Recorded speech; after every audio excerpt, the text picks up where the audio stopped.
जय हिंद साथियों। तो ये क्वेश्चन आपकी यूपीएससी सीडीएस 2025 में पूछा गया है, यानी कि इसी साल की परीक्षा में पूछा गया है। इन दो संख्याओं का योग हमें बताना है कि किनके बराबर होगा। इस सवाल को आज हम चुटकियों में हल करेंगे। चलिए देखते हैं कि इसे कैसे हल करते हैं। तो पहले हम क्या करते हैं कि इसके इन दोनों भागों को अलग अलग लिख लेते हैं और इनको अलग अलग हल कर लेते हैं, फिर इसके बाद इनका योग ज्ञात कर लेते हैं। तो पहले हम इस भाग को हल करते हैं। तो यहाँ पे देखिए, अगर कभी भी इस तरह से दिया गया हो कि जो अंदर वाली कड़ी है अगर इसके बाहर 2 है, तो आप इस एक ट्रिक है, इस ट्रिक के माध्यम से इसे हल कर पाएंगे। तो यहाँ पे आप क्या करेंगे कि ऐसी 2 संख्याएं ढूंढेंगे जिनका गुणा करने पे ये 15 आ जाए और जोड़ने पे 8 आ जाए। तो ऐसी जो 2 संख्या होती हैं, 5 होती है और एक आपकी 3 होती है। 5 का 3 में गुणा करेंगे 15 और 5 में 3 जोड़ेंगे तो 8 होगा। अब क्या करेंगे कि इन दोनों ही संख्याओं को आप कड़ी के अंदर लिख लेंगे और इसके बाद देखेंगे कि इन दोनों के बीच में कौन सा चिन्ह है, माइनस है, तो आप यहाँ पे माइनस लगा देंगे। ये इसका सरल रूप हो गया।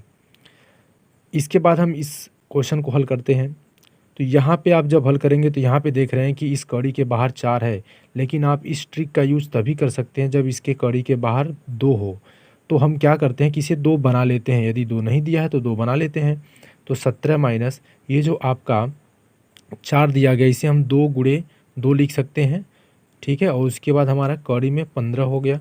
इसमें से 1 2 हम यहीं पे रहने देंगे और 1 2 जो है इस कड़ी के अंदर ला लेंगे। तो जब आप इस 2 को कड़ी के अंदर लाएंगे तो अब ये 2 नहीं रह जाएगा। अब ये जो 2 है इसे हम 15 गुणे 4 लिखेंगे। ये 4 हो जाएगा, चूँकि स्क्वायर होगा तो अंदर जाएगा, ठीक है।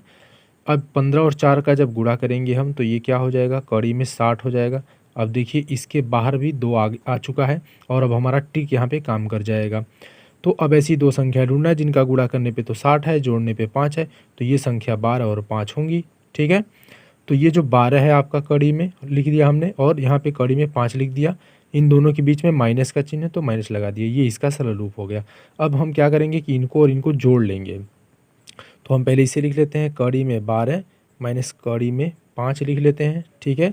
उसके बाद आप प्लस में लिख दीजिए, कड़ी में 5 और माइनस कड़ी में 3 लिख लीजिए। अब देखिए ये अब आपका प्लस माइनस कट जाएगा।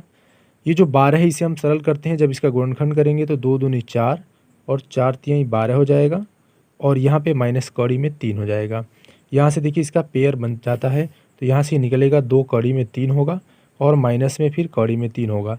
ये दोनों घटेंगे तो आपका आंसर जो होगा कड़ी में 3 हो जाएगा। तो ये आपका ऑप्शन ए राइट आंसर होगा।